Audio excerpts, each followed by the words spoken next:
Hi, this is Netwriter. I have been on YouTube for a year and a half now. In this time I've noticed some things about both Christians and Muslims. First of all, very few of you know how to make a video or how to use the reply link under the comment you're responding to, and love to have a half a dozen sock puppet accounts so that you can hit and run. The most glaring shortcoming I have noticed is that few, if any, understand the art of debate or what a logical fallacy is. You don't seem to understand that the crap you hear at your places of worship will not win a debate with an educated ninth grader. Because I love you all and want to improve your ability to prop up your God belief, since your omnipotent and omniscient God needs all the help he can get, I have put this video together. I hope it will help you quit making fools of yourselves. When you are debating with a scumbag atheist and use logical fallacies, you lose the debate, credibility, and exhibit your lack of education. Let's take a look at the most common logical fallacies so you can avoid making a fool of yourselves in the future. Ad hominem. That is Latin for to the man.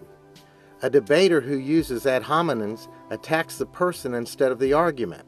Whenever a debater cannot defend his position with evidence, facts, or reasons, he or she may resort to attacking an opponent either through labeling, straw man arguments, name-calling, offensive remarks, and anger. Next, appeal to ignorance. Appealing to ignorance as evidence for something. For example, we have no evidence that God doesn't exist, therefore he must exist. Or, because we have no knowledge of alien visitors, that means they do not exist. Ignorance about something says nothing about its existence or non-existence. Argument from omniscience. For example, all people believe in something, everyone knows that. A debater would need omniscience to know about everyone's beliefs or disbeliefs, or about their knowledge. Be aware of words like all, everyone, everything, absolute. Appeal to faith. For example, if you have no faith, you cannot learn. If the debater relies on faith as the basis of his argument, then you can gain little from further discussion. Faith, by definition, relies on belief that does not rest on logic or evidence. Faith depends on irrational thought and produces intransigence. Appeal to tradition. This one is similar to the bandwagon fallacy that we'll cover later. For example, astrology, religion, slavery. Just because people practice a tradition says nothing about its viability. Argument from authority. Using the words of an expert or authority as the basis of the argument instead of using the logic or evidence that supports an argument. For example, Professor so-and-so believes in creation science. Simply because an authority makes a claim does not necessarily mean he got it right. If a debater presents the testimony from an expert, look to see if it accompanies reason and sources of evidence behind it. I hear this one a lot. Argumentum ad baculum. It is an argument based on an appeal to fear or threat. For example, if you don't believe in God, you'll burn in hell. This next one is the favorite of creationist and intelligent design folk. Argumentum ad ignorantium.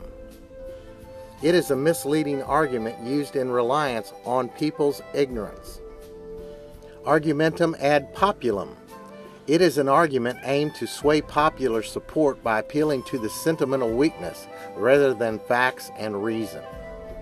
Bandwagon fallacy. It is concluding that an idea has merit simply because many people believe it or practice it. For example, most people believe in God, therefore it must prove true. Simply because many people may believe something says nothing about the fact of that something. For example, many people during the Black Plague believed that demons cause disease. The number of believers say nothing at all about the cause of disease. Begging the question or assuming the answer. For example, we must encourage our youth to worship God to instill moral behavior. But does religion and worship actually produce moral behavior? Circular reasoning.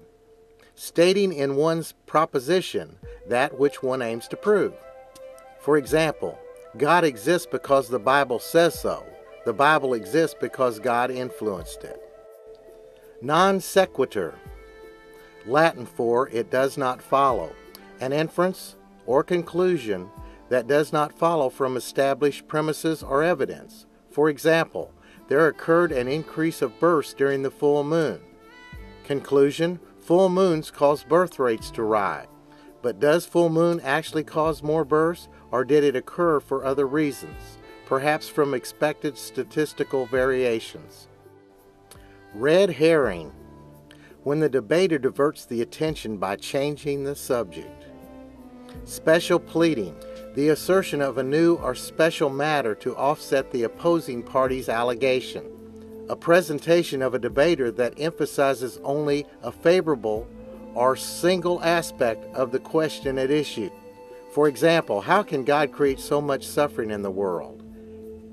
Answer: you have to understand that God moves in mysterious ways, and we have no privilege to this knowledge. And finally, the straw man.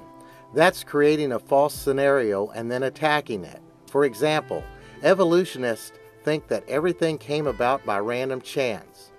Most evolutionists think in terms of natural selection, which may involve incidental elements, but does not depend entirely on random chance.